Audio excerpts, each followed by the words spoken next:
Hello, my name is गुलशन मिश्रा। तो आज की वीडियो उन स्टूडेंट्स, उन एस्पिरेंट्स के लिए इम्पॉर्टेंट है जो एविएशन की फील्ड में अपना करियर बनाना चाहते हैं। तो इस टाइम पे इग्रुआ ने अपना एंट्रेंस निकाला हुआ है जिसकी लास्ट डेट 17 जुलाई है, और अगर आप ऑनलाइन मोड से पे करना चाहते हैं तो फिर आपकी जो लास्ट डेट है वो 21 जुलाई रहेगी। तो क्या है इग्रुआ? इग्रुआ एक गवर्नमेंट इंस्टीट्यूशन है जिसका फुल फॉर्म रहता है इंदिरा गांधी राष्ट्रीय उड्डयन अकेडमी। यूपी के अमेठी में पड़ता है ये, और इंडिया का बेस्ट फ्लाइंग इंस्टीट्यूट माना जाता है। इस टाइम पर उनके एंट्रेंस निकले हुए हैं। तो क्या प्रोसीजर रहता है सिलेक्शन का, क्या आपकी एलिजिबिलिटी रहती है, क्या फ़ीस वगैरह है, वही सब डिस्कस करेंगे। तो सबसे पहले एलिजिबिलिटी की बात करें तो एलिजिबिलिटी में क्या है कि आपके पास आपने +2 जो है वो मैथ्स और फिज़िक्स के साथ कंप्लीट की होनी चाहिए। दूसरी चीज़ जो है वो आपके एटलीस्ट, अब देखिए मैथ्स और फिज़िक्स के साथ आपकी +2 होनी चाहिए विद 50% एग्रीगेट मार्क्स, मतलब आपके 50% एग्रीगेट होने चाहिए +2 में, और इसके अलावा इंग्लिश में अलग से 50% होने चाहिए। तो ये रहता है आपका एलिजिबिलिटी कि आप एलिजिबल हैं अगर आपके 12th में 50% है और इंग्लिश में अलग से 50% है तो। अच्छा, उसके बाद आप जब ज्वाइन करेंगे इग्रुआ तो उस टाइम पे आपकी एज जो है वो 17 ईयर्स होनी ही चाहिए, तो ही आप एलिजिबल रहेंगे। इग्रुआ ज्वाइन करने के बाद आपको कमर्शियल पायलट लाइसेंस मिलता है, जिस कोर्स का ड्यूरेशन रहता है 2 ईयर्स, मतलब 2 साल का ये कोर्स है, जिसमें क्या रहेगा कि आप 2 साल का एक कोर्स ड्यूरेशन जो है वो आपको सर्टिफाई करेगा कमर्शियल पायलट लाइसेंस के लिए। इसके अलावा जो साथ में बीएससी एविएशन करना चाहते हैं तो ये उनके लिए ये कोर्स 3 साल का हो जाता है, पर अदरवाइज़ कमर्शियल पायलट लाइसेंस जो है वो 2 साल का कोर्स होता है। उसके बाद बात करें कि एलिजिबिलिटी ख़त्म हुई तो अब कैसे सिलेक्शन होगी, सिलेक्शन प्रोसीजर क्या है? तो 3 स्टेज में जो है आपका सिलेक्शन होता है। सबसे पहले आपका रिटन एग्ज़ाम होगा। रिटन एग्ज़ाम में सिलेबस क्या रहता है? तो मैथ्स फिजिक्स तो रहेगा ही क्योंकि वो कंपलसरी सब्जेक्ट है, और इंग्लिश भी रहेगा, जनरल इंग्लिश।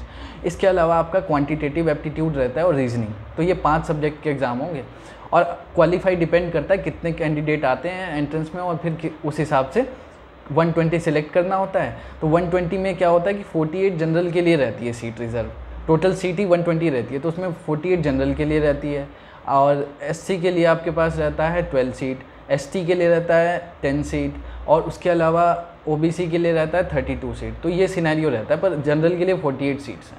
अगर बाई चांस अगर बाकियों में सीट खाली रह गई ओबीसी में चाहे एससी में, तो उसको कन्वर्ट कर देते हैं जनरल में, अदरवाइज़ 48 सीट है।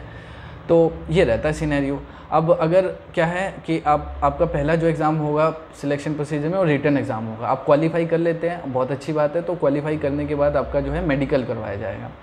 मेडिकल के बाद जो है वो थर्ड रहता है आपका पायलट एप्टीट्यूड टेस्ट, जिसको साइकोमेट्रिक टेस्ट भी बोलते हैं। साइकोमेट्रिक टेस्ट में क्या होता है कि आपका डिसीजन मेकिंग जो है वो चेक करा जाता है। तो that is a very important part of this procedure.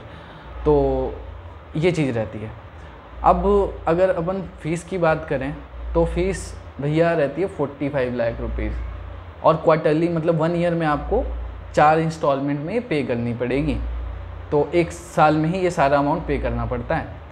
इसके अलावा अगर अपन बात करें 3 लाख रुपीज़ आपको एक्स्ट्रा पे करने पड़ेंगे कुछ डिवाइसेस के लिए, जैसे कंप्यूटर नेविगेशन कंप्यूटर होते हैं, हेडफोन्स होते हैं, और देयर आर मैनी डिवाइसेस जो आपकी ट्रेनिंग के दौरान इस्तेमाल होंगे। तो उसके लिए यूनिफॉर्म वगैरह जो है वो सारा के लिए आप ही से पे करवाएंगे वो।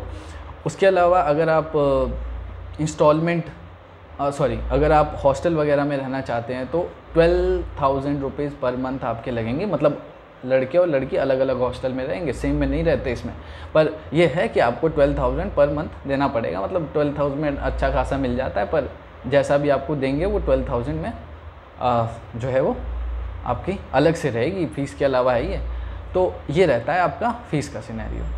तो बाकी जो है आपको पता है कि जो ये फील्ड है इसमें क्या है, क्योंकि हमारे इंडिया में पायलट बहुत नहीं है। अभी आप कोविड के टाइम पे देखिए, ये फ्रंट लाइन वर्कर थे, मतलब ऐसा है कि इनकी इम्पोर्टेंस बहुत है।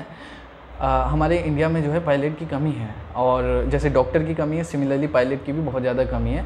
तो ये एक अच्छा फील्ड रहता है, और ये कमर्शियल पायलट लाइसेंस होल्ड करने के बाद कुछ ट्रेनिंग के दौरान उसके बाद आप क्या कर सकते हैं कि किसी भी एयरलाइन कंपनी जो है वो, जैसे कि कमर्शियल एयरलाइन कंपनी है आपका, विस्तारा हो गया, एयर इंडिया हो गया, उसके अलावा इंडिगो है, तो बहुत सारी फ़्लाइट्स हैं, इसमें आप जो है वो अप्लाई कर सकते हैं, और ऑब्वियसली क्योंकि कमी है तो आपकी जॉब लगेगी।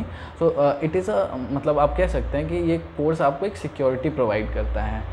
तो ये सब चीज़ें मैं आपको बताना चाहता था, और फिर से बता रहा हूँ, लास्ट डेट जो है 21 जुलाई है, तो अगर भरना है तो भर दो, बहुत ज़्यादा टाइम नहीं रह गया, ठीक है। और नहीं तो कोई बात नहीं, आराम से भर लेना, टाइम है अभी, उससे पहले कर लेना बस, ठीक है। तो okay, thank you so much ये वीडियो देखने के लिए। सो